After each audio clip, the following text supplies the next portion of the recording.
ಮೈಸೂರು ದಸರಾ ಎಷ್ಟೊಂದು ಸುಂದರ, ಚೆಲ್ಲಿದೆ ನಗೆಯ ಪನ್ನೀರ, ಎಲ್ಲೆಲ್ಲೂ ನಗೆಯ ಪನ್ನೀರ.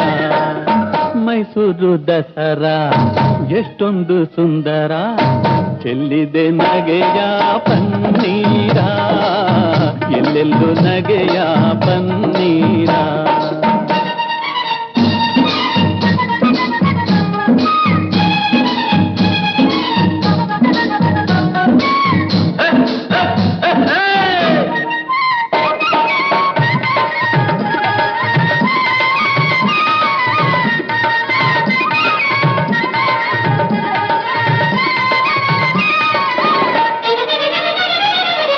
ಚಾಮುಂಡಿ ಮಹಿಷನ ಕೊಂದ ಮಹಾರಾತ್ರಿ